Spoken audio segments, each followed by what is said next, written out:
Hello class, good morning. Kritika में हम पाठ 2 जॉर्ज पंचम की नाक का अध्ययन कर रहे हैं।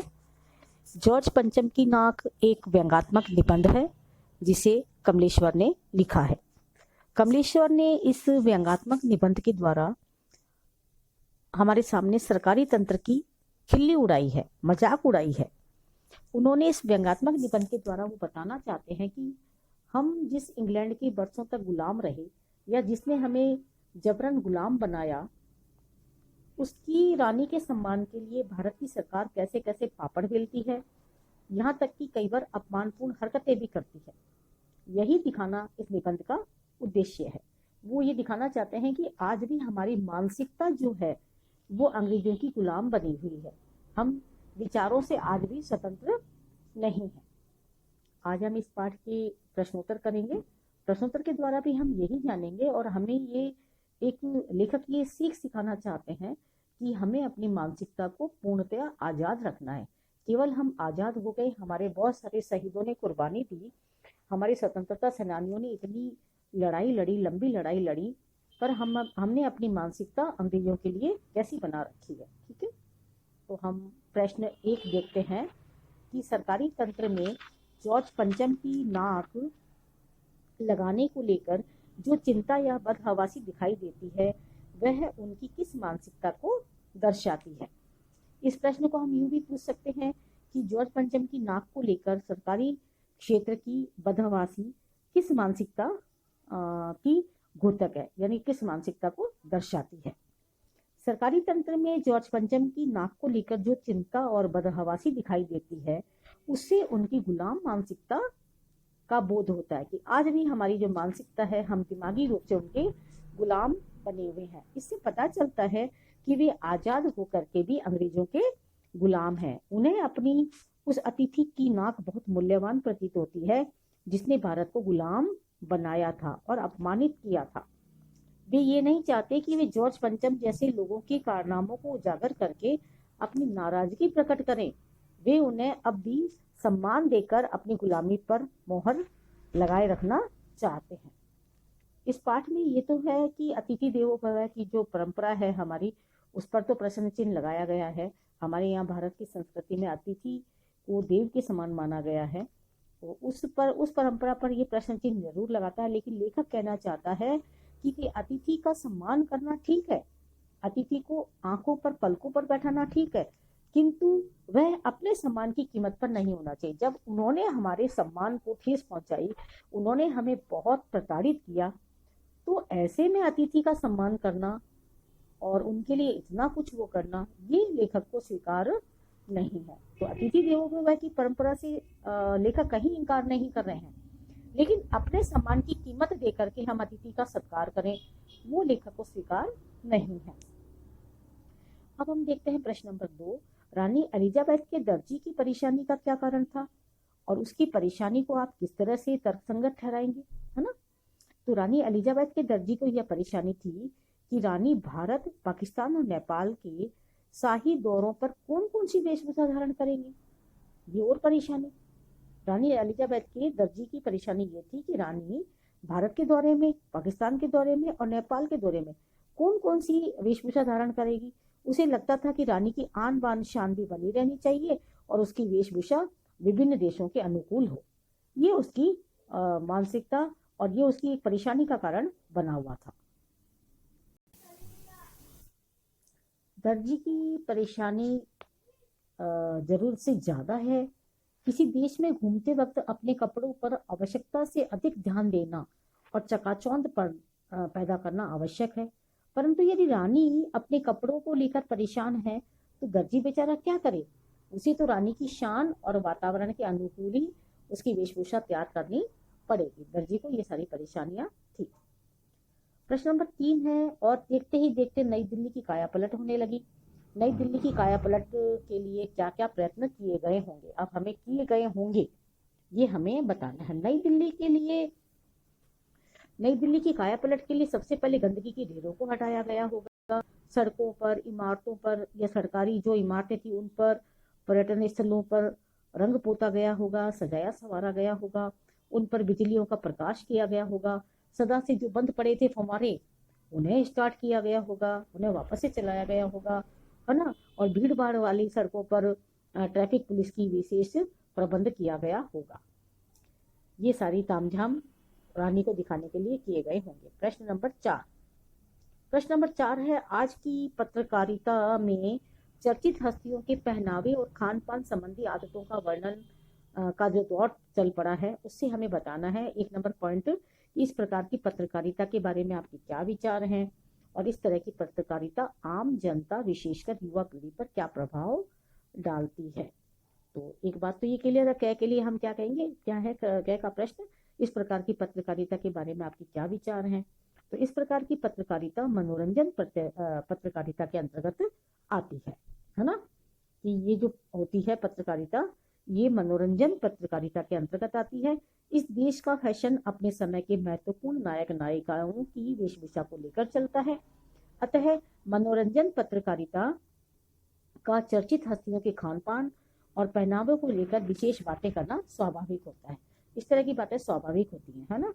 इन बातों को सीमित महत्व देना चाहिए। इन्हें समाचार पत्र की भीतरी पृष्ठों पर मनोरंजन परिशिष्ट जो होता है उसके अंतर्गत स्थान मिलना चाहिए, मुख्य पृष्ठ पर नहीं मिलना चाहिए। इन्हें राष्ट्रीय समाचार पत्रों की पहली खबर बताना आवश्यकता से अधिक महत्व देना हो जाता है। इस प्रवृत्ति पर निसंदेह रोक लगानी चाहिए।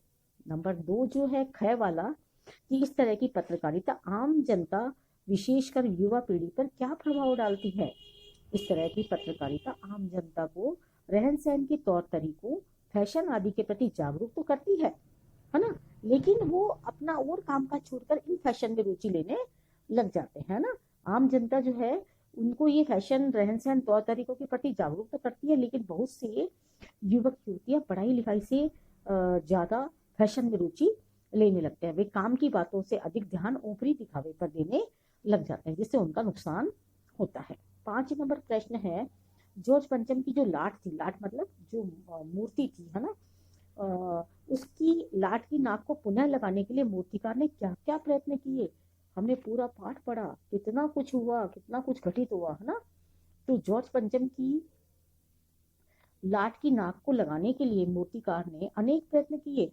उसने सबसे पहले उस पत्थर को खोजने का प्रयत्न किया जिससे वह मूर्ति बनी थी। इसके लिए उसने सबसे पहले सरकारी फाइलें खुलवाई और फिर भारत के सभी पहाड़ों और पत्थरों की खानों का दौरा किया कि जहां उस क्वालिटी का पत्थर मिल जाए। फिर भारत के सभी महापुरुषों की मूर्तियों का निरीक्षण करने के लिए पूरे देश का दौरा किया कि किसी भी महापुरुष की मूर्ति की नाक अगर उस साइज की होगी तो लगा देंगे, लेकिन हमारे भारतीयों की नाक उससे ज्यादा ऊंची थी, उनसे ज्यादा बड़ी थी, है ना। अंत में जीवित व्यक्ति की नाक काटकर जांच पंचम की मूर्ति पर लगा दी गई, है ना।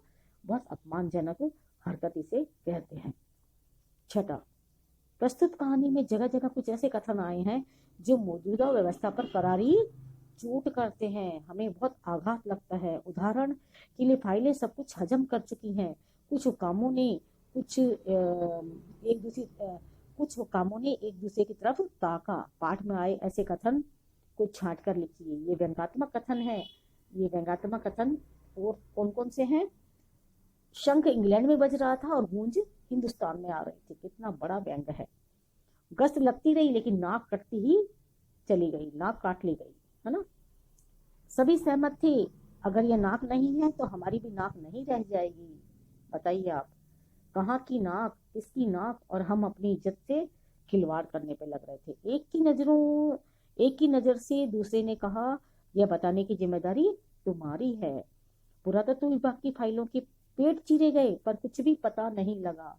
फाइलों की दुर्दशा हो जाती है, फाइलों में कुछ इधर उधर भी हो जाता है ना। एक खास कमेटी बनाई गई जिसके जिम्मे यह काम दे दिया गया। एक छोटा सा भाषण फौरन अखबारों में छप गया। ये सारी बातें बहुत इस तरह के जो है व्यंग वो है ना। अब है करारी चोट करने वाले व्यंग हैं। 7वां प्रश्न, नाक मान सम्मान व प्रतिष्ठा की घूतक है। यह बात पूरी व्यंग रचना में किस तरह उभर कर आई है, हमें बताना है। इस पाठ में नाक मान सम्मान और प्रतिष्ठा की परिचायक है। जॉर्ज पंचम भारत पर विदेशी शासन के प्रतीक है। उनकी नाक, उनकी कटी हुई नाक उनके अपमान का प्रतीक है। इसका अर्थ यह है कि आजाद भारत में जॉर्ज पंचम की नीतियों को भारत विरोधी मानकर अस्वीकार कर दिया गया और रानी एलिजाबेथ के आगमन से सभी सरकारी अधिकारी अंग्रेजी शासन के विरुद्ध अपनी नाराजगी व्यक्त करने के बजाय उनकी आराधना करने में जुट गए, उनकी सेवा करने में जुट गए। जॉर्ज पंचम का भारत की धरती से कोई अनुराग नहीं था, उनकी आस्था पूरी तरह से विदेशी थी, उनकी मूर्ति का पत्थर विदेशी था, फिर उनका मान सम्मान किसी भारतीय नेता या बलिदानी बच्चे से भी अधिक नहीं था। उनकी नाक भारतीय स्वतंत्रता सेनानियों की नाक से नीची थी। इसके बावजूद सरकारी अधिकारी उनकी नाक को बचाने में लगे रहे। लाखों करोड़ों रुपया बर्बाद कर दिया गया, यहाँ तक कि अंत में किसी जीवित व्यक्ति की नाक काटकर पंचम की नाक पर बैठा दी गई। यह भारतीय जनता के आत्मसम्मान पर बहुत गहरी करारी चोट है। 8वां प्रश्न, जॉर्ज पंचम की लाट किसी भी भारतीय नेता, यहाँ तक कि भारतीय बच्चे की नाक फिट न होने की बात लेखक किस बात की ओर संकेत करना चाहता है? जॉर्ज पंचम की नाक सभी भारतीय नेताओं और बलिदानी बच्चों से छोटी है। ये वो बताना चाहते हैं, लेखक का उद्देश्य है कि भारत में आजादी के लिए लड़ने वाले बलिदानी बच्चों का मान सम्मान जॉर्ज पंचम की नाक से बहुत ऊंचा था। हमारी नाक बहुत ऊंची है। गांधी, नेहरू, सुभाष, पटेल आदि कोई भी नेता हो, निश्चित रूप से जॉर्ज पंचम से कहीं अधिक सम्मानीय है, यह बताना लेखक का उद्देश्य है। 9 नंबर प्रश्न है, अखबारों में जिंदा नाक लगाने की खबर को किस तरह से प्रस्तुत किया गया? अखबारों में जॉर्ज पंचम की नाक की जगह जिंदा नाक लगाने की खबर को बड़ी कुशलता से छिपा लिया। उन्होंने बस इतना ही छापा, नाक का मसला हल हो गया है। राजपथ पर इंडिया गेट के पास वाली जॉर्ज पंचम की लाट की नाक लग रही है। इतनी कारस्तानी से इस बात को छुपा लिया गया।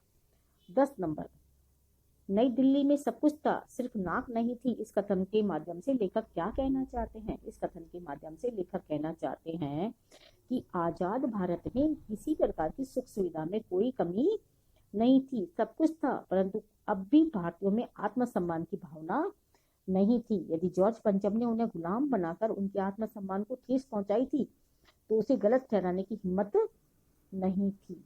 प्रश्न नंबर 11, जॉर्ज पंचम की नाक लगाने वाली खबर के दिन अखबार चुप क्यों थे?